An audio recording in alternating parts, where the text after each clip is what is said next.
Olá, bom dia, seja bem-vindo, Jéssica, Suelen. Então, para a nossa disciplina, categoria 17, processos petroquímicos. Hoje, então, vamos dar início à nossa quinta aula. Então, passa voando aí. Vocês enxergam bem a minha tela? Sim, Tá, perfeito, né? Então, na aula passada, então, foi feriado, né? Foi dia 7 de setembro, não teve. Então, nosso último encontro foi lá em agosto, né? Que foi a aula 4. Então, vamos começar, né? Dando aí um retorno para vocês com relação à atividade que foi realizada, então, no fechamento da aula 4, que era esse Google Form, né, que valia 0,1 pontos, né, e a participação era suficiente, né, para que o aluno aí pudesse ser acreditado dessa pontuação. Vou até anotar aqui que eu preciso validar a pontuação. Um que foi referente, eu acho que foi o dia, deixa eu ver aqui, foi o dia, a atividade do dia 31/8. Isso aí, atividade do dia 31/8. Então, quem é que participou aí? Jéssica, Felipe, a Jéssica, tem duas Jéssica, né? Gilcineia, Andréia, Bruno, Alisson, Nandre, Yasmin, Milene, Tainá, Gabriele, Larissa. A Jéssica fez duas vezes, né, Jéssica? Gostou tanto da atividade que quis repetir, né? sim, Maurício, eu tava bem louca, daí eu acabei fazendo duas vezes. Mas tá bom, tá bom. Lembrou ao menos, uma tu gabaritou, né? Eu disse, bah, eu acho que eu não respondi, vou. Vamos Aí te depois, dar. quando já tinha aberto lá, eu disse, bah, será que eu anulei o outro? Vou responder igual, e daí mandei de novo. Não tem problema, legal. Bom, então vamos fazer a revisão, né? Na realidade, a atividade ela tinha como premissa, né, dar uma revisada no que a gente já tinha visto e ela é bem informativa, né? Então, a primeira questão, né, a história da petroquímica no Brasil começou nos anos 50, quando um novo produto passou a ter uma demanda intensa no Brasil, o plástico, né? Em meio ao clima desenvolvimentista e modernizador do período, o consumo crescia rapidamente, sinalizando a necessidade de estabelecer uma indústria nacional capaz de atendê-lo. Até então, o país supria sua necessidade com importações. Atualmente, né, os principais polos petroquímicos integrados às centrais de matéria-prima são Polo de Capoava, em São Paulo, que também tem outro nome, a gente já vai ver daqui a pouco, né? Polo de Camaçari, na Bahia, e o Polo de Triunfo, no Rio Grande do Sul. E também tem o Polo, né, de Duque de Caxias, só que esse não trabalha com nafta, esse aí trabalha, então, com gás natural. Tá.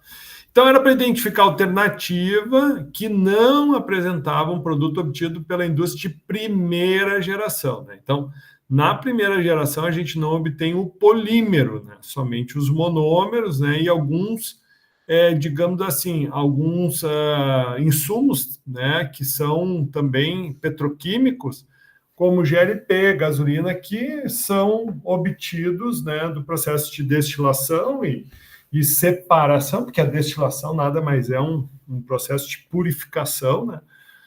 Onde são retiradas as olefinas, que é aquelas que apresentam as insaturações, e os aromáticos, que são vendidos como solventes, né? Ou matéria-prima para o processo de polimerização, e também alguns, né, subprodutos da própria indústria do petróleo, né, como GLP, gasolina, né? Então, o que não é obtido na primeira geração, na central de insumos básicos, são os polímeros, que esse daí é a indústria de segunda geração. Então, 81%, quase 82% da turma acertou. Bom, no Brasil, o nafta é a principal matéria-prima da cadeia petroquímica. A Petrobras é praticamente a única produtora de nafta no Brasil, atendendo parte da demanda nacional com produção própria e com importações. Seu monopólio foi quebrado em 2002 e desde então as centrais petroquímicas começaram a importar por conta própria para complementar suas necessidades. Então, a nafta passa inicialmente por um processo chamado craqueamento, que resulta nos petroquímicos básicos, tais como eteno, propeno e aromáticos. Identifica a alternativa abaixo, que apresenta uma segunda matéria-prima que sobre o mesmo processo do nafta, conforme anteriormente apresentado, e é utilizado pela indústria de primeira geração.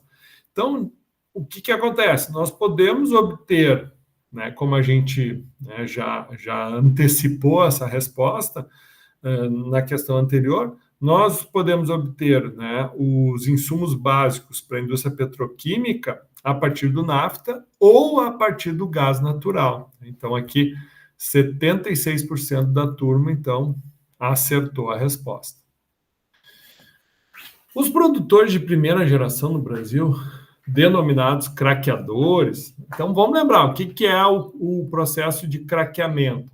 Então, o nafta, ele chega, né, tu faz injeção de vapor junto com esse nafta e tu, né, exerce pressão e calor sobre essa mistura. E dessa mistura, então, a gente obtém, né, vários produtos, né, dentre eles as olefinas, os aromáticos, mas é a partir do quê? Da quebra dessas cadeias, né? Então, o nafta ele vai vir com uma variedade de hidrocarbonetos, né, muitos deles, né, ricos em aromáticos, ricos em olefinas, que são os insaturados, mas também ricos em parafínicos, né? E com a injeção de vapor, temperatura, calor e catalisador, então tu promove o quê? Uma maior produção de eteno, né, de propeno, né, de butadieno, né? Então, esses insumos, claro, além dos outros, né, benzenos, chilenos, né, tolueno, e o que tu vai fazer? Essa mistura obtida desse craqueamento então, vai para as unidades de refino, de separação. Aí é tudo aquilo que a gente já viu na aula passada, que foi a aula 4, quando a gente, né, detalhou a separação de cada uma dessas etapas, que tudo foi visto na aula 4. Então, esse craqueamento do nafta ou do gás natural, né, seus principais insumos, transformando-os em petroquímicos básicos, né? Então, os craqueadores compram nafta da Petrobras, principalmente, e também de outros fornecedores no exterior. Os craqueadores de base gás têm seu insumo fornecido pela Petrobras. Porque daí, e por isso que essa unidade fica no Rio de Janeiro, porque ela fica mais próxima à principal fonte de extração de gás natural, né, que a Petrobras tem. Então, identifique a alternativa que apresente de forma mais completa os petroquímicos básicos produzidos pela unidade de craqueamento de nafta. Então, a resposta mais completa seria olefinas, como eteno, propeno, butadieno e aromáticos, como benzeno, tolueno e xileno. Então, 86%, quase 87% da turma acertou. O primeiro polo petroquímico do Brasil, também conhecido como Polo Petroquímico do Grande ABC, né, iniciou suas atividades em 1972. Foi viabilizado pelo capital privado de um grupo empresarial do Estado, Grupo União, com parceria do governo e capital estrangeiro. Modelo que ficou conhecido como modelo tripartite. O capital estatal foi representado pela Petroquisa, subsidiária da Petrobras, para o setor petroquímico. O capital estrangeiro foi importante para agregar tecnologia.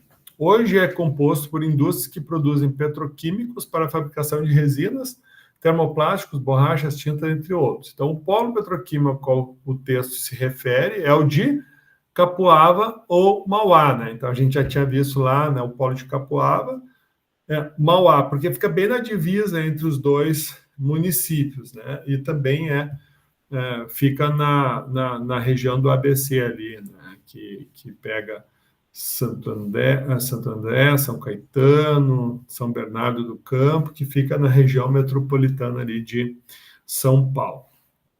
Certo? Então, quase 95% da turma acertou. Essa próxima questão, ela tinha uma figura, né? Então, nós temos aqui os produtos obtidos a partir do craqueamento do gás natural, né, que é rico em etano, né? E aqui o craqueamento do nafta, certo? Então, o que, que a gente percebe, né? Que muda o perfil de produto de craqueamento conforme a matéria-prima. Então, conforme o gás natural, o insumo principal obtido, não, o insumo não, o produto principal obtido, tendo como insumo o gás natural, vai ser o eteno, um pouco de metano, propeno, butadieno, aromáticos e outros. No entanto, quando nós partimos do nafta, em torno aí de 30 e poucos por cento é eteno, então bem inferior, né? Lembrando que o eteno é a matéria básica para a produção do polietileno, por exemplo, né? Uma boa quantidade de metano, o propeno, que é principalmente utilizado aí como matéria-prima para obter o polipropileno, né? Butadieno, né, que é insumo básico aí para a indústria de elastômeros, aromáticos, que são muito importantes, né, a indústria de solventes, a indústria de insumos para borracha e outros, né? Então, notem, pessoal, que tem uma diferença significativa por conta do que? Da matéria-prima. Então, aqui a gente fala de cadeias menores, gás natural, e o nafta falamos aí de cadeias que vão até C10, né? Aqui vai até C3, C4, né, como gás natural. Então, vamos lá. Questionamento, né? O principal processo de produção de eteno é o craqueamento de hidrocarbonetos, que responde a 98% da produção mundial. O eteno também pode ser obtido pela recuperação de correntes de gás da refinaria, etanol e carvão. O processo de craqueamento aceita uma variedade de hidrocarbonetos, cuja origem pode ser o gás natural, etano, propano e butano, ou petróleo, nafta e condensado. A utilização de diferentes tipos de matéria-prima resulta em diferentes produtos no processo de fracionamento. Observe a figura abaixo, que foi a que a gente já viu, e compare os rendimentos e produtos de um cracker base etano e base nafta. Considere a afirmativa correta. Então, de todos, né, todas as alternativas, então 58% da turma aí acertou, né, com a resposta que para seguir um rendimento maior de 75% de eteno, o cracker deve operar com gás natural, certo? Pessoal, alguma dúvida? Professor, só fiquei em dúvida porque eu entreguei o questionário. Só queria ver que confirmar que meu nome tá. Oi, Nandra, bom dia. Olha só, o que, que acontece? Quando o aluno me entrega, ó, quando o aluno me entrega, não, não é esse aqui. Deixa eu pegar aqui.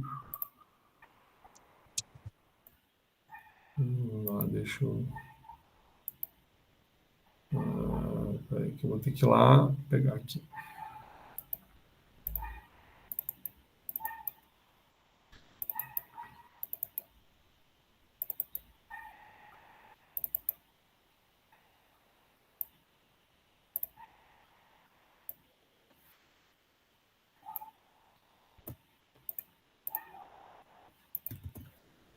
Então, tá. Quando o aluno faz, então, a entrega, aparece aqui para mim quem fez a entrega.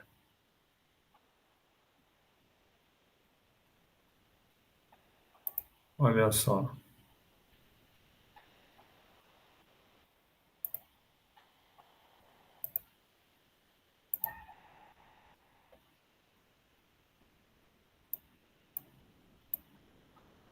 Olha aqui, vamos ver. Ah, tu entregou ontem, né? Isso. Tá Sim, eu aqui. entreguei ontem. Uhum. Inclusive 2 vezes. Diz que nem Sim, eu a. mandei 2 vezes, por isso que eu fiquei confusa se tinha ido ou não. Tá ótimo. Não. É que mandou ontem. Opa. Mandou ontem, por isso que eu não vi. Eu fechei a aula ontem à noite, foi eu fechar a aula, tu mandou. Não, mas tá bom, é isso aí, obrigado por avisar.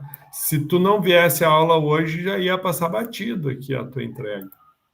Daí, a Ah, partir de sim, agora, obrigada. que eu já fiz a correção, né? A partir de agora que eu já fiz a correção, então eu fechei para ninguém mais poder entregar, né? Então, os que entregaram estão aqui, ok? Obrigada. Ah, que isso, não tem que agradecer. Tá? Eu te agradeço por tu ter falado, se tu não falasse, ia ficar por isso mesmo.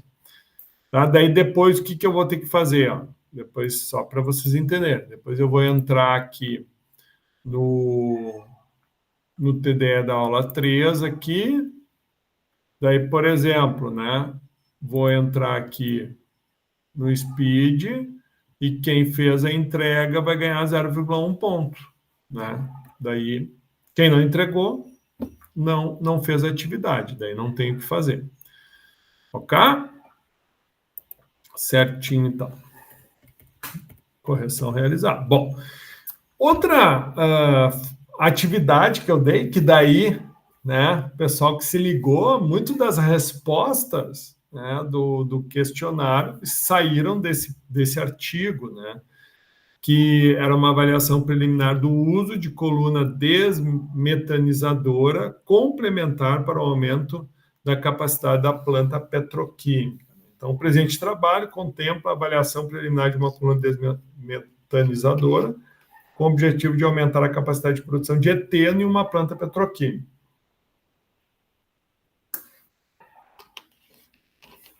Então, é uma atividade de simulação, né? Então, através da simulação em Aspen Plus, evidenciou que a coluna estudada consegue separar o metano da corrente de processo, atendendo às especificações da coluna desmetanizadora principal de 4.000 ppm de eteno na corrente de topo e 600 ppm de metano no fundo. Com isso, pode-se evidenciar que a coluna estudada consegue realizar a mesma função que a coluna desmetanizadora principal da unidade e, desta forma, viabilizar o aumento de produção de eteno da unidade. Então, tu consegue aumentar a pureza de topo, né, que é rica em eteno, né, e com isso, consegue separar melhor, aumentar a pureza do eteno, né, com relação ao metano no processo de separação em uma das colunas, tá? Então, aqui foi bacana porque ele traz o resumo, né? Então, tu pode usar tanto petróleo como gás natural, sendo que o petróleo é o nafta, do gás natural vai ser o etano, né, e o propano. Daí tu vai ter a primeira geração, que vai ser os craqueadores, principais produtos, eteno, propeno, que são as olefinas, e outros, né, que daí vai estar principalmente os aromáticos. Daí tu vem para a segunda geração, que daí aqui tu obtém os polímeros, então, basicamente polietileno, polipropileno e os outros. E a indústria de transformação, que está fora da indústria petroquímica. Então, a petroquímica está caracterizada como primeira e segunda geração. Isso é bom. Por quê? Porque dá essa visão para vocês, né, do que é esse polo petroquímico que nós aqui, por exemplo, temos no Rio Grande do Sul e em outras regiões, como a gente viu.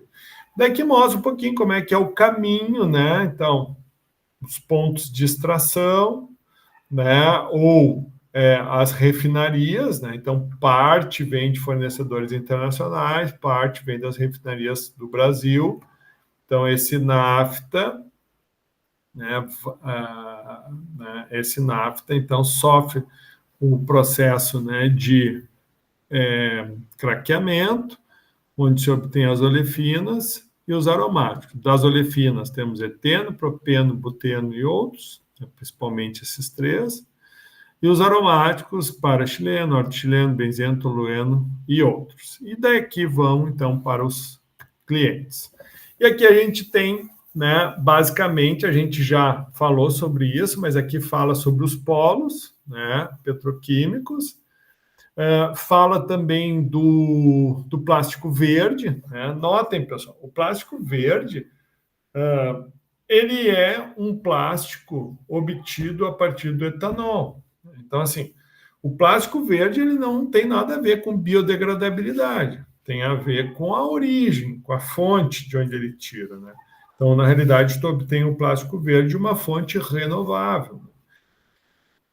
Qual é a diferença do que tu obtém a partir do petróleo? A partir do petróleo, tu tem uma fonte que não é renovável. Então, o petróleo, uma vez extraído, ele não se renova. Diferente do etanol, né? O etanol, tu planta a cana cresce, tu corta a cana, extrai o caldo, fermenta o caldo, obtém, né, como produto de fermentação o etanol, e esse etanol, então, é destilado e tu tem ali uma matéria-prima, que é um álcool, que vai passar, então, por um processo, né, de redução, onde vai ser extraída a hidroxila e transformado o etanol, né, tira o ol e fica eteno, né? Então, tu coloca uma insaturação no meio da cadeia carbônica. Então, esse é o processo de obtenção do eteno a partir, então, do etanol. Mas não tem nada a ver que esse plástico obtido, né, que é o plástico verde, né, não tem nada a ver que ele é biodegradável, não tem nada a ver com biodegradabilidade, ou seja, a biodegradação dele, né, é péssima como do polietileno obtido a partir do petróleo. Tá? Não é biodegradável, né? É muito lenta a degradação dele. Certo? Bom, então tem essa explicação aqui, né? Fala aí sobre as unidades, aí fala, né, sobre as mudanças de processo, né, apresentadas. Pessoal, só um minutinho que começou a chover aqui, eu vou ter que fechar uma janela. Só um minuto.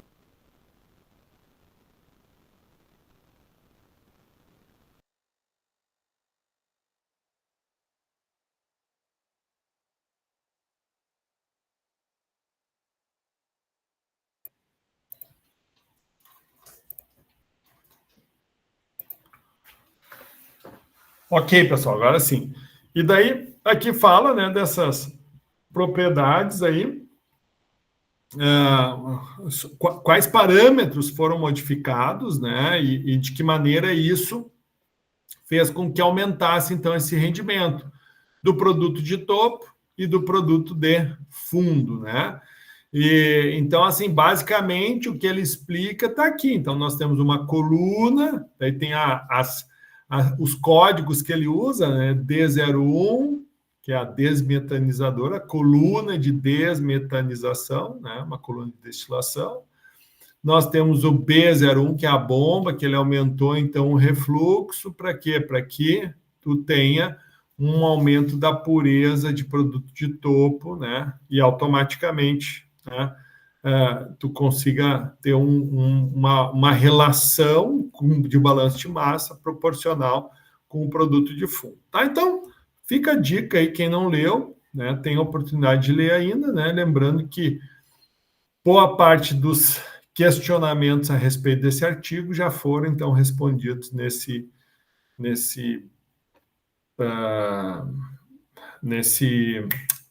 Google Form aí que vocês responderam, então, na aula 4.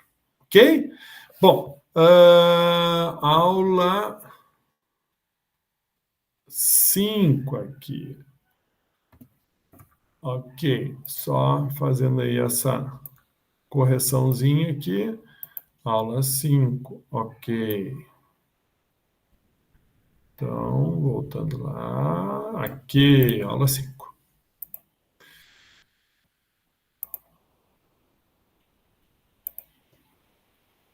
Bom, então, o que nós vamos ver, então, nessa aula aqui, né? Introdução a polímeros. Então, só recapitulando aqui, pessoal, olha só. Hoje, né, então, a gente vai iniciar o capítulo 3, tá? Então, nosso livro ele está disponível para vocês no livro 1. Então, recapitulando. No livro 1, então, a gente falou principalmente sobre petróleo, né, sobre o processo de destilação do petróleo, extração do petróleo, os principais produtos, como é que funcionava a destilação, a conversão, né, que também existe o craqueamento nas próprias destilarias, certo? E os processos auxiliares. Esse foi o capítulo 1. O capítulo 2, então, a gente tem a introdução à indústria de primeira geração. Então, principalmente trazendo os players para vocês. Quem são os principais players na indústria de primeira geração? Né? Que é um monopólio, é a Braskem, que é uma SA, então tem os seus acionistas, né? Que dentre eles, um deles é a Petrobras, mas não é o majoritário. Né? Então, todos os produtos de primeira geração, a obtenção do eteno, né, as particularidades do eteno, e também, né, falo sobre as empresas terceiras que estão dentro do polo petroquímico. No tema 3, então, a gente vai falar sobre a indústria de segunda geração. E a indústria de segunda geração, basicamente, é a polimerização. Então, por isso, nós vamos falar de forma bem, né, geral e, digamos assim, introdutória sobre o processo de polimerização. Claro, daí, na continuidade do segundo trimestre, a gente vai aprofundar, então, nos processos de polimerização. Então, aqui a gente vai dar uma introduzida do aluno, né, para o aluno, o que é uma polimerização, né, vamos falar sobre os principais polímeros obtidos na segunda geração, né, de forma resumida, os processos de obtenção, e daí a gente vai fechar o primeiro trimestre em termos de conteúdo. Daí a gente já vai fazer o relatório virtual, que é uma das últimas avaliações, né? Depois vem a objetiva, que está previsto para ser semana que vem, na outra. Né? Então, semana que vem a gente finaliza o relatório virtual, na outra a gente finaliza o capítulo 3, e daí a objetiva 1 vai estar, se eu não me engano, ali pelo dia 29, 30 de setembro. Então, final de setembro a gente já fecha o primeiro trimestre, em outubro a gente já começa com o capítulo 4, 5 e 6, e daí se encerra o semestre, tá? Então, hoje, nós então vamos dar início ao capítulo 3, ok, pessoal?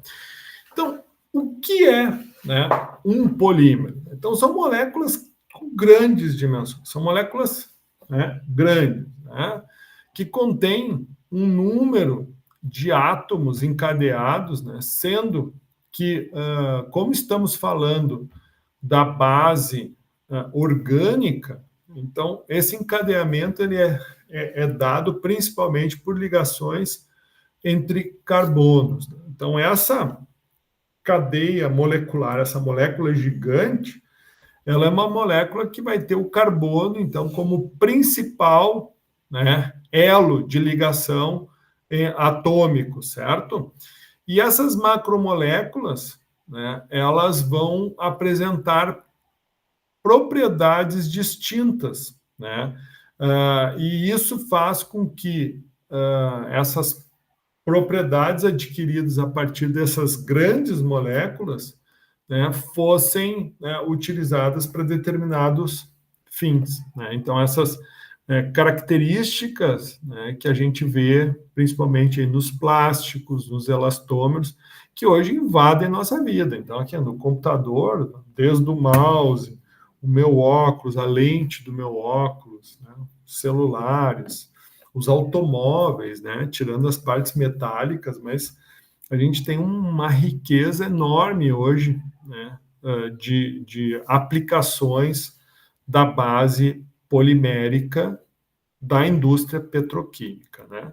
Mas lembrando que não é só os plásticos que são polímeros, né?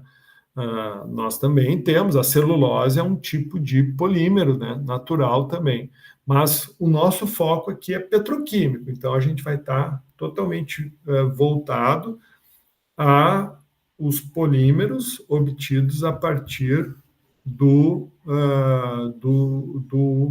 dos insumos de primeira geração, né? Então, essa macromolécula vai ser denominada um polímero, elas vão apresentar de ordem de peso molecular de 1.000 a 1 milhão. Então, essa mais ou menos é a ordem do peso molecular. E essas macromoléculas, normalmente elas têm uma repetição da unidade básica, que é o que a gente chama de elos, né? Se a gente fosse imaginar uma corrente tem vários elos. Então, a gente define que cada um daqueles elos seria a parte comum que tu observa ao longo da cadeia. Então, o monômero é como nós vamos chamar. Então, aqui tem um exemplo, o eteno.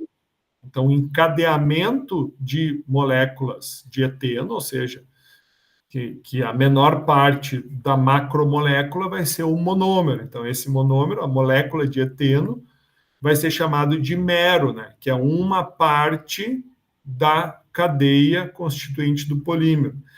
Então, qual é a importância dessa ligação dupla, dessa insaturação? É essa insaturação, então, que vai permitir com que ocorra esse encadeamento de carbonos aqui, né? Então, uma visão mais tridimensional do polietileno linear aqui vai ser essa, tá?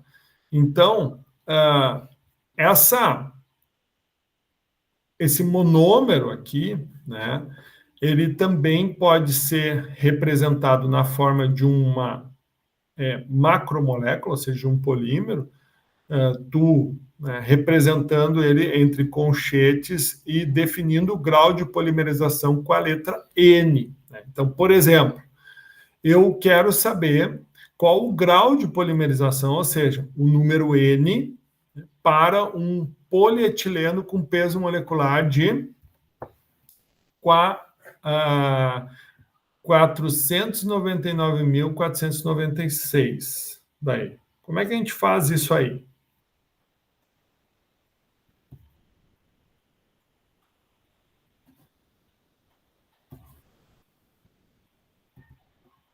E aí, pessoal, me ajudem aí, como é que se faz isso aí? Vocês sabem fazer?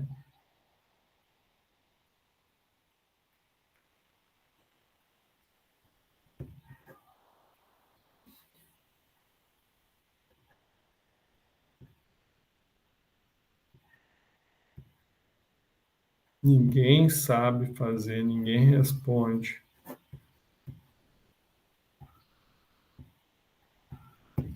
Acho que deve ter caído a minha ligação, né? Nandria não está mais aí, a Suelen também não, né?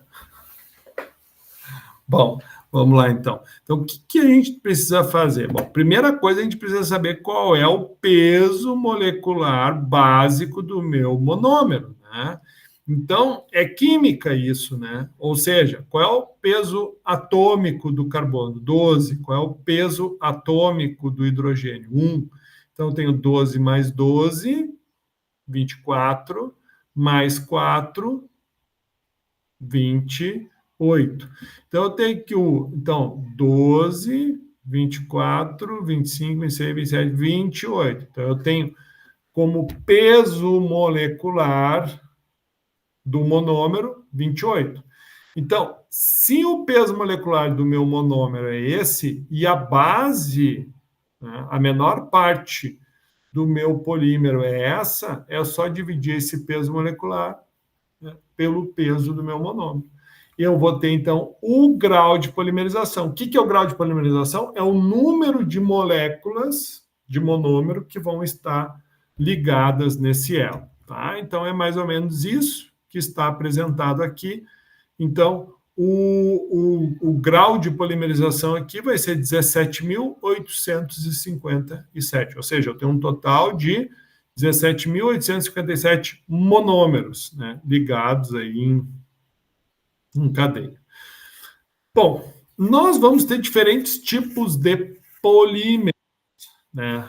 Aqueles que vão ser chamados de homopolímeros são aqueles que vão ter, digamos assim, somente um tipo de monômero, né? Então, a gente vai combinar só monômeros de eteno ou só monômeros de propeno, né? E assim por diante. Os copolímeros é quando nós vamos combinar mais de um tipo de monômero, que nem aqui no caso, né,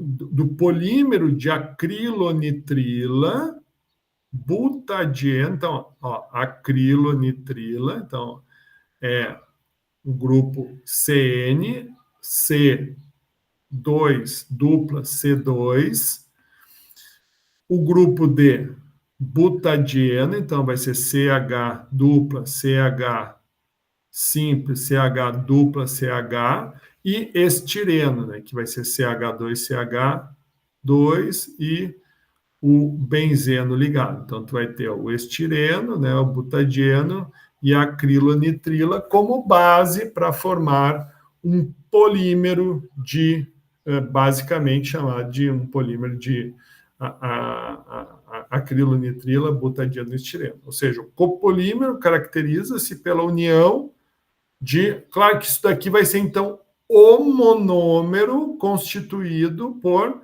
diferentes monômeros que vão formar uma composição, né, base ou um elo do crescimento dessa cadeia polimérica, certo? Então, os homopolímeros vai ser isso aqui. Então, são sempre os mesmos monômeros, né? Os copolímeros pode ser alternado. Então, é um tipo aqui, outro tipo aqui, outro, que nem a gente viu ali. Aqui a gente tinha, ó, um tipo desculpa, um tipo de mero aqui, ó, que é a acrilonitrila, outro tipo de mero, que é o butadieno, e outro tipo de mero, que é o estireno. Mas isso aqui nem sempre entra, né, certinho na ordem. Pode ser alternado, né, pode ter 3 de um tipo, 1 de outro, mais 3 de um tipo, e assim, né, alternado. Pode ser em bloco, né? Aqui, por exemplo, estaria em bloco, ó, tu tem um bloco aqui, então se na sequência tu tivesse outro bloco, outro, e assim, e pode ser enxertados. Qual é a diferença, né? Por que a gente enxerga isso? Porque isso aqui, pessoal, esse tipo de comportamento que a gente está visualizando, isso aqui vai modificar as propriedades desse polímero. Então, um polímero formado só por um único mero ligado dessa forma, ele vai ter uma propriedade. Agora, a partir do momento que tu combina, né, esses diferentes monômeros para compor um copolímero, tu vai ter propriedades diferentes, resistência física, né, flexibilidade, vai mudar as propriedades físicas, como temperatura, né, de vítrea, né, que é a flexibilidade, e assim por diante, tá? Então, como é que funciona a questão da nomenclatura? Como é que a gente vai nomear, então, esses polímeros, né? Então, os homopolímeros, né, é mais simples, porque todos eles são formados pelo monômero eteno. Então, a gente vai ter a palavra poli antes do eteno, né? Polieteno. Então, tu tem uma simplificação, né, que o eteno, na realidade, ele forma um grupo funcional etil, um grupo radical etil, e tu acrescenta o final eno, né? Então, etil-eno, então fica polietileno. Então, é o prefixo poli, né, antes do nome do monômero, e nesse caso aqui é o nome comum do eteno, que vai ser etileno. E esse, por exemplo, polipropileno, que ele tem... Professor, pode falar. eu tenho uma dúvida. Em relação ali ao copolímero, é somente ligação entre polímeros ou, tipo, entra cargas também? Não entendi. Não. Aqui a gente não está falando Isso aqui é indústria de segunda geração, tá, Nandre? Ó, vou voltar um pouquinho aqui que eu acho que é importante tu entender. Isso aqui nós estamos dentro da segunda geração, tá? Tá. O incremento, o acréscimo de carga, auxiliares de processo, pigmentos, que é o processo de transformação do plástico, é o que tu tem lá, por exemplo, quando tu vai fazer um para-choque, é essa indústria que atua, tá? E a que te fornece os insumos para a transformação de plástico também é uma indústria de transformação, porque ela pega o produto da segunda geração, que é o polipropileno, por exemplo, adiciona carga, adiciona pigmento e compõe um pellet, né? Novo, né? E esse pellet, então, vai te atender só para o teu processo de injeção aqui, porque lá na tua unidade só tem injeção, tu não mexe na composição, correto? Correto. Tá? Então, a gente está exclusivamente dentro da segunda geração, nós não entramos nessa linha aqui ainda, tá? Mas, nesse caso, o meu material seria um copolímero ou não? Não, não é um copolímero. Não é. O teu é um homopolímero, porque é polipropileno, certo? E aí que tá. E agora Mas, acho tipo, se ele está ligado ao EPDM, que é borracha, é um outro polímero, né? exatamente. Daí sim, o É, teu não é só polipropileno o teu, né? não, ele é polipropileno, EPDM mais talco. Então, ele Tá, seria um copolímero, né? o talco é outra coisa daí, né? Isso. Esse seria uma carga, daí o talco, né? O talco seria uma carga. Daí tem Mas que. o EPDM é um plástico também, né? Se no processo de polimerização é misturado o EPDM com os monômeros, o monômero de EPDM, tá? Com o monômero, que seria o propeno, tá? Propileno aqui, ó. Se tu adiciona o EPDM aqui, né? Daí tu vai formar um copolímero, tá? Entendi. Então tem que ver se esse teu EPDM ele tem uma ligação química com o PP, certo? Ou se ele tem só uma mistura física com ele, tu entendeu? Mas qual é a diferença daí? Tipo, A se ele... diferença é o grau, é o tipo de ligação, tá? Porque quando o polímero, tu tem uma ligação carbono-carbono. Imagina assim, ó, imagina um prato de macarrão, entendeu? Imagina um prato de macarrão. Quando tu bota as almôndegas, quando tu bota ali os bolinhos de carne junto com o macarrão, o bolinho de carne, ele fica junto, certo? Certo, Mas ele não fica ligado no macarrão. Concorda comigo? concordo.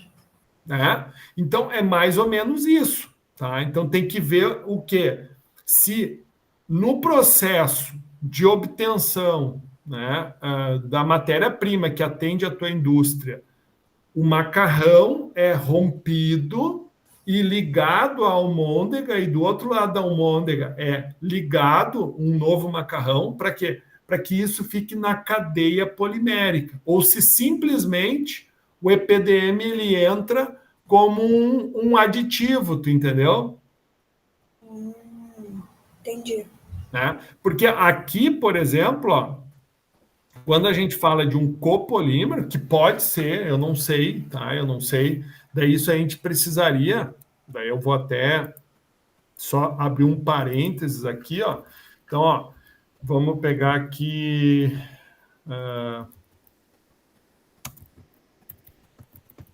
Vamos pegar um Google acadêmico, coisa Então, rápida.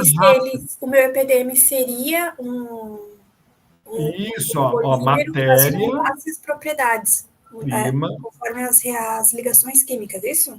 Isso, matéria-prima, ó, para-choque, copolímero, polipropileno mais EPDM. Vamos ver se o que apareceu. Estudo do efeito da adição de polipropileno reciclado nas propriedades mecânicas e de escoamento de mistura de PP e EPDM. Tá vendo? Se é mistura, não é copolímero. Olha aqui, ó. Funcionalização do compósito. PP, EPDM e talco. O que é um compósito? É uma mistura, e é como eu estou te dizendo, é macarrão, almôndega e o molho. Mas por que existe essa diferença, no caso? A diferença é o tipo de ligação, tu Tá, mas entendeu? por que isso influencia? Isso influencia nas propriedades físicas, né? Por exemplo, resistência, choque, resistência à fratura, Isso daí resistência ao rasgo. Isso se for ligação química, né? Mas se for apenas uma mistura. Também vai influenciar, vai influenciar, né? Tá. Vai dar o mesmo efeito que, por exemplo, né? Se o teu molho, vou dar um exemplo, né? Não sei, tu cozinha? Cozinha. Tá, então tu cozinha. Então, se o teu molho ficou aguado, o que tu coloca para ele dar uma engrossadinha? Se meu molho ficou aguado, coloco mais ingrediente? Tu pode botar um pouco de amido de milho, por exemplo, né? Ele dá maisena, né? Ou uma farinha de trigo, daí ele fica mais grossinho, né? Então, assim, ó, isso é um exemplo de uma mistura que afeta as propriedades físicas, tu entendeu? Porque se eu usar só o polipropileno para fazer o para-choque, talvez ele vai ficar quebradiço, ele não vai ter uma resistência à radiação ultravioleta, ele não vai ter a propriedade de quando eu der uma encostadinha com o meu para-choque numa parede, ele deforma, mas depois ele volta ao normal. Quem é que dá essa característica para ele? É a adição desse substrato, que seria esse EPDM, tu entendeu? Entendi. Ele dá essa...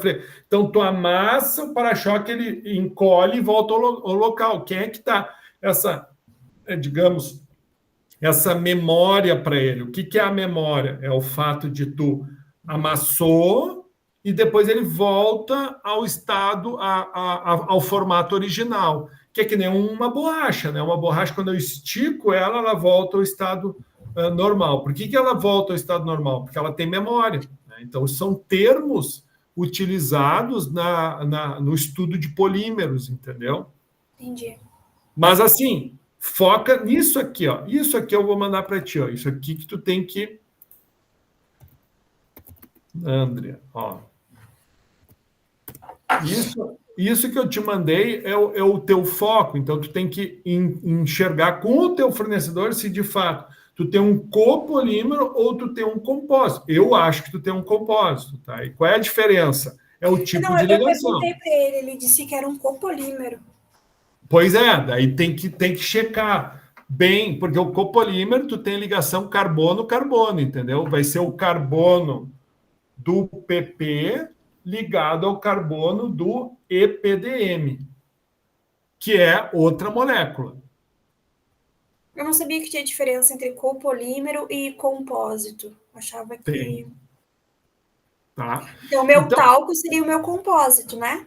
Não, o teu talco seria mais um componente da tua mistura para compor o compósito. Tá, certo? Entendi. Certo, obrigada. Então, tu tem no meu entendimento ali, tu vai ter os três misturados.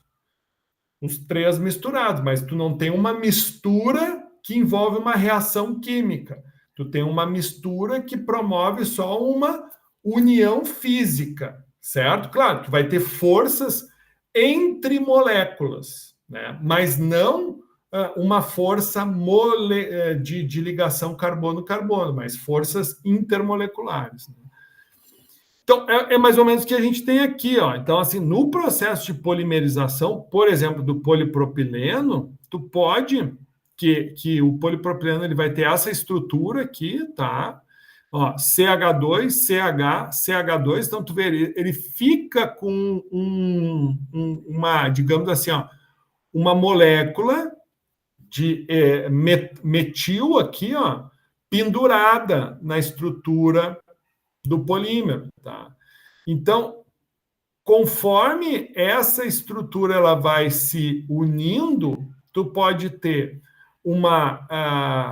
digamos assim, uma polimerização que vai ter uma orientação atática, que tu tem, ó, de um lado, do outro, de um lado, do outro, né? De forma que, ó, não totalmente simétrica, ó, atático não é totalmente simétrico, é de um lado, do outro, dois de um lado, do outro. Agora, sindiatática é simétrico, é de um lado, do outro, do lado, do outro. Ou seja, tu vai ter esse perfil ao longo da cadeia. E olha o que está acontecendo com as propriedades, né? O que é o TG? É a temperatura que o plástico passa de rígido, né? Se eu pego aqui, ó, esse meu estojinho do óculos, ele é rígido, ele é duro. A haste do meu óculos é duro, né? Mas se eu aqueço, é que nem um tubo de PVC, né? O tubo de PVC ele é duro. Ele tem uma certa flexibilidade, mas ele é rígido, ele é duro. Mas quando eu aqueço o tubo de PVC, ele amolece, eu consigo moldar ele, né? E isso tem a ver com o TG, que é essa temperatura. Então, veja, a partir do monômero polipropileno, né, conforme a maneira que essas moléculas, uma vai se juntando à outra, vai formando estruturas moleculares, né, macromoleculares, polímeros, que vão ter propriedades físicas distintas. E quando for aqui atático, sindiotático e isotático, quando for isotático, todas as ramificações vão ficar do mesmo lado. E olha a mudança que nós vamos ter, então, nas propriedades, tá? Então, amorfo quer dizer o quê? Que ele não vai ter cristalinidade. Então, quando ele tiver uma molécula amorfa, ela vai ser uma molécula que não vai apresentar, né, a resistência mecânica da cristalinidade, que é uma propriedade do polímero. De se tornar cristalino, ele tem uma força intermolecular entre as moléculas maiores, porque elas uma senta sobre a outra. Porque você sempre tem que imaginar o seguinte, pessoal, o que é um polímero? É um macarrão, certo? Então, imagina um macarrão. Quando vocês forem cozinhar um macarrão, imagine que aquilo ali é um polímero. Daí, conforme tu ajusta esses polímeros um sobre o outro, ou seja, um macarrão sobre o outro, se tu bota enfileiradinho um macarrão retinho sobre o outro, tu vai ter uma estrutura cristalina. Agora, se o teu macarrão fica todo misturado, tu tem uma estrutura amorfa, tá? E o que muda ser amorfo para ser cristalino? Muda na propriedade física. Olha aqui, ó. Olha só, a temperatura de fusão de uma estrutura amorfa é menos 10 graus. Né? Isso quer dizer o quê? Que a 25 graus centígrados ele é uma estrutura mole. Né? Ó, o que está acontecendo? Conforme eu vou modificando a estrutura, né, eu vou subindo essa temperatura de TG e eu também crio uma condição de cristalinidade, que vai me dar mais resistência física do que esse, que não tem esse tipo de resistência, tá? Mas vamos devagar, como eu disse para vocês, isso são informações que eu estou passando para que vocês compreendam. Se eu junto os monômeros na forma de cadeia, a maneira como eu vou juntando eles vai depender do catalisador, vai depender da pressão, vai depender de uma série de fatores. Só que isso é importante por quê? Porque esse tipo de reação vai me dar propriedades diferentes para um mesmo plástico. Às vezes, tudo é polietileno. Não, tem polietileno de alta densidade, de baixa densidade, né? E qual é a diferença do polietileno de alta e de baixa? Tem a ver com esse tipo de reação que a gente promove, né? Esse tipo de ligação que a gente promove, certo? Bom, Um exemplo aqui, ó, de uma estrutura de um mero, né, que é baseada na unidade, né, do tereftalato de etila. Então, aqui, né, como é que vai funcionar a questão do nome desse aqui? Então, tu vai dar o nome conforme a estrutura do mero, né? Então, é um mero que vai ter, né, uma combinação do tereftalato de etileno, então vai ficar politereftalato de etileno, conhecido como PET. Né? Então, aqui, o estireno, né, por exemplo, que nada mais é do que o vinil estireno, então o nome dessa estrutura vai ser poliestireno, ou seja, aqui seria um exemplo. E notem, da mesma forma que acontece com o polipropileno, que tem essa ramificaçãozinha aqui, ó, da mesma forma que isso acontece, isso também vai acontecer com o estireno aqui, ó, ou seja, com o anel, com a estrutura do benzeno. Então, ele vai ficar de um lado, vai ficar do outro, tudo isso vai afetar as propriedades, né? No caso aqui do PVC, né, do polibutadieno, do policloropreno, né, do PVA, que é o poliacetileno de vinila, né? Por exemplo, as tintas PVA é nada mais do que um polímero de poliacetato de vinila, ou ABS, né, é acrilonitrina butadieno estireno. Nota, essa composição, acrilonitrila butadieno estireno, estão todas elas ligadas. Então, isso aqui é um copolímero. Então, é o que eu te falei, Nando. Se lá tu tem o propeno e o EPDM na mesma cadeia, formando um monômero polipropileno, EPDM, esse é o teu monômero, daí tu vai ter um copolímero. Então, é isso que tu tem que checar com ele. Né? Não é. De fato, é na reação de polimerização que a gente adiciona os monômeros de propileno, né, e os monômeros de EPDM. Né? E daí, esses monômeros reagem carbono-carbono, daí tu tem um copolímero. Né? Caso contrário, tu vai ter um compósito, que é uma mistura física só, não é uma reação química que produz a sua composição, certo? Então, aqui o exemplo, né, do PVC. O exemplo, né, do polibutadieno. Tá? O exemplo do policloropreno. Né? Então, mesma dinâmica. Esse daqui, tipos de forma. Daí aqui a gente... então, a gente teve uma noção, né, que conforme a ligação dos monômeros, né, se são todos os mesmos monômeros, se eu só uso um tipo de monômero, é um homopolímero. Se eu uso mais de um tipo de monômero, é um copolímero, para formar a macromolécula. Estamos falando de segunda geração. Formar macromoléculas, que é o polímero. Nós vimos, então, como que se nomeia essas macromoléculas. Então, tu vai fazer menção ao nome dos monômeros, né, na nomenclatura.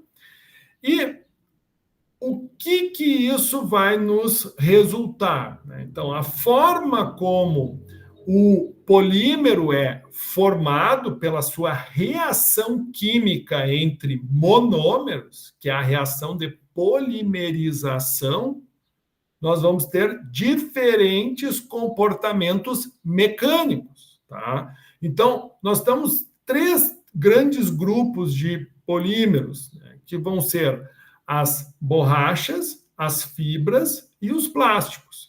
E, basicamente, qual é a diferença? Nós temos tensão e deformação. Borracha sofre uma grande deformação sob baixa tensão. Por exemplo, quando eu não tenho nenhuma borracha aqui, tá? Mas vamos imaginar, pega a borrachinha de cabelo das mulheres. Quando tu estica, tu não precisa fazer muita força para esticar, né? Agora, pega um plástico desses aqui, eu consigo deformar um plástico desse aqui? Consigo, mas eu tenho que exercer uma força um pouquinho maior sobre ele. E no caso de uma fibra, que é tipo, o que seria uma fibra? Imagine naquela corda de pescaria, né? No fio de pescaria, que é o fio de nylon, por exemplo. Né? Então, aquele fio de nylon não deforma nada e ele resiste a uma elevadíssima tensão, né? Claro, se tu puxar demais, ele não sofreu deformação, ele vai romper. Então, é isso que significa essa curva, ó. Então, a borracha, até que ela rompa, ela vai absorvendo essa tensão na forma de ganho de comprimento. Tu vai puxando, ela vai indo. O plástico, no início, ele resiste. Determinado, ele vai dar uma fluída e depois ele vai romper. É que nem quando tu pega uma sacola plástica, né? Tu puxa a sacola plástica, ela resiste. Mas chega um ponto que ela desanda, ou seja, ela sofre deformação, até que ela rasga. Né? Já uma fibra, tu puxa, pum, ela arrebenta. Né? Então, é isso que significa essa curva de tração de materiais. Essa curva tensão-deformação, ela não serve só para polímeros, tá, pessoal? Ela é aplicada a uma infinidade de materiais, metálicos, cimentícios, cerâmicos e assim por diante, tá? Bom, então, olhando exclusivamente para essa relação tensão-deformação, a cristalinidade, ela vai, então, afetar essas propriedades.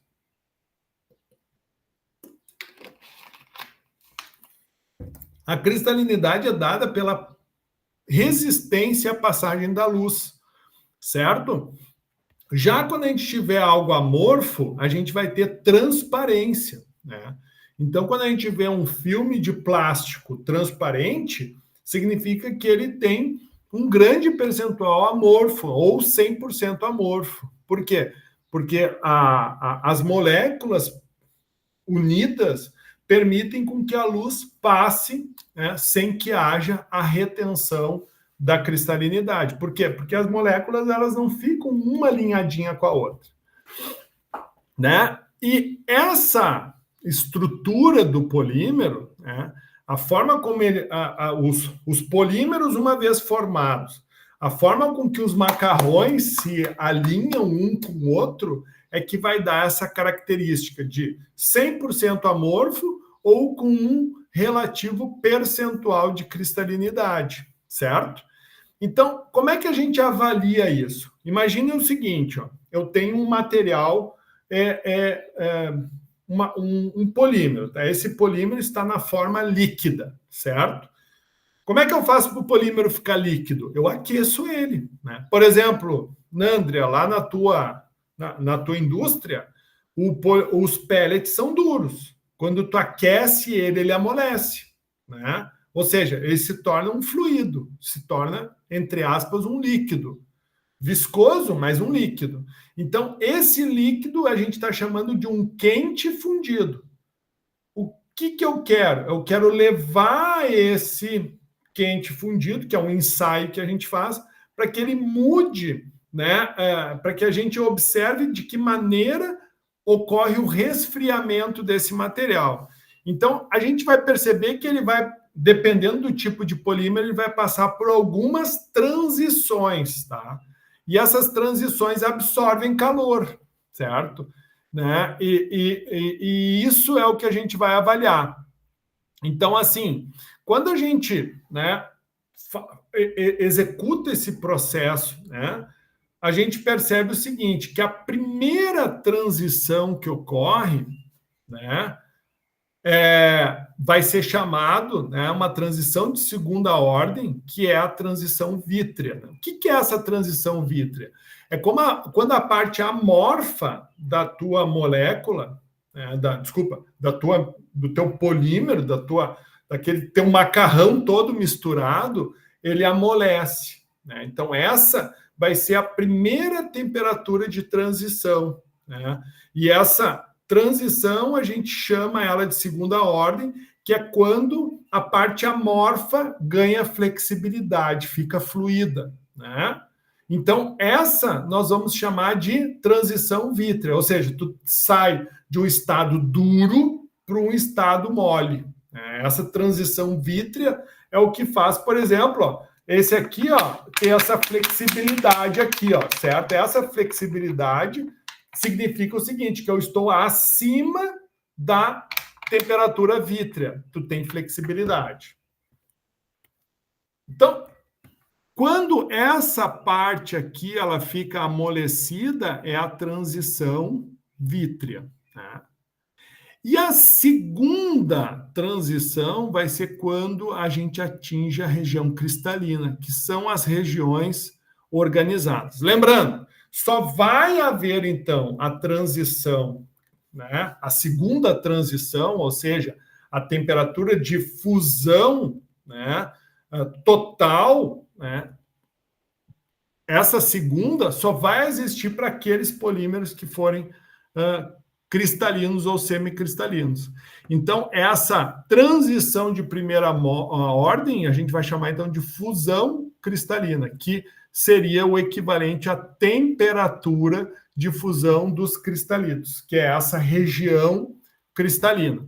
Se o polímero não tem região cristalina, ele não vai ter essa transição de primeira ordem, só vai ter a transição de segunda ordem. Então, o que é a TG? Temperatura de transição vítrea. Então, é essa temperatura onde a parte amorfa se torna flexível, né? Funde, fica fluida, né? E a TM seria aquela temperatura de amolecimento da fase cristalina. Só vai ter TM aqueles polímeros que forem semicristalinos ou cristalinos, tá? Então, se a gente fosse resumir o que eu falei aqui para vocês, todos os polímeros vão ter TG, que é a temperatura de amolecimento, que ele deixa de estar duro, rígido, para ficar flexível, mole, né? Se a gente pegar aqui, ó, um exemplo, se eu pegar esse filme aqui, plástico, ó, esse plástico aqui, ó, ele está acima da TG, por isso que ele é flexível. Agora, se eu pegar, por exemplo, esse plástico duro aqui do meu mouse, ó, se eu forçar ele, ele vai quebrar. Por quê?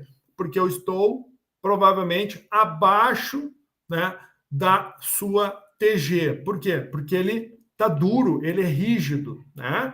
Então, a TG, ela vai nos dar isso, ela vai nos dar a fluidez. A fluidez.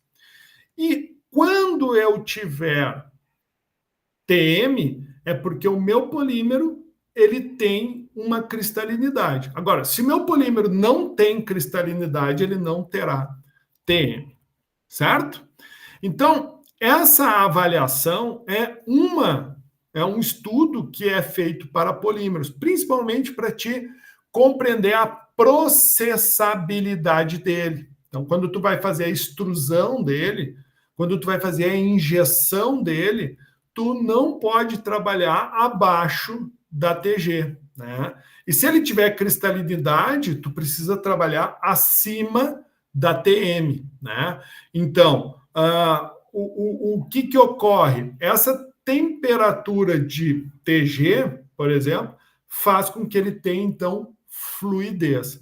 E o DSC é o equipamento que tu utiliza para avaliar essa propriedade do polímero, né? A primeira transição vítrea é um processo no qual o polímero absorve calor para que ele fique, né, fluido, e se ele tiver um pico de absorção de calor, esse pico de absorção de calor é característico do quê? Da fusão dos cristalitos, né? Que envolve uma grande absorção de energia, né? Então, isso é visto através do equipamento, né, chamado DSC, certo? Bom, pessoal, o que fica, então, para vocês? Iniciar a leitura da parte 5, tá? E o que vai ser o relatório virtual de vocês. Vai ser um aprofundamento do que nós falamos hoje, tá? Então, a partir de segunda-feira, abre o relatório virtual, que vale 0,8 pontos, tá? Esse relatório virtual, então, vocês vão ter ele para finalizar até o dia 22, então abre na segunda-feira, fecha no domingo da semana que vem. E daí no dia 21, semana que vem, tá? A aula não vai ter esse momento aqui. Por que não vai ter esse momento? Porque esse momento vai ser dedicado para vocês fazerem o relatório virtual. Havendo dúvidas, usem a sala de interação lá, o fórum, tá? Que com uma certa periodicidade eu sempre dou uma olhadinha lá, tá bom? Bom, pessoal, tranquilo? Claro que não está tranquilo, né? É muito conceito, muita informação. Mas eu espero que vocês tenham entendido. Estamos na segunda geração, ou seja, é a etapa de polimerização. Nós ainda não entramos na indústria de transformação do plástico. A gente está no processo de polimerizar, que é quando eu pego os monômeros e reajo. E eu preciso analisar a propriedade do meu polímero. Então, o DSC é um equipamento que me ajuda a avaliar isso. E daí, conforme a combinação dos monômeros, se eu pego diferentes monômeros para formar um copolímero, eu altero essas propriedades de T, G, TM e assim por diante, tá bom? Bom, Professor, me tira mais uma dúvida rapidinho. A questão ali da cristalinidade e a parte do material amorfo, eu consigo perceber visualmente isso? Ou só no desenvolvimento do produto? Não, isso não é visto. Isso é visto pela temperatura, né, em que ocorrem as transições, que é aquela curva do DSC ali. Então, tu vai pegar a tua amostra, né, ela vai fundir e ela vai começar a resfriar. E daí, conforme a diferença de temperatura que o sensor vai absorvendo da tua amostra, ele vai avaliando, né, digamos assim, as mudanças de estado que vão ocorrendo na tua amostra, né?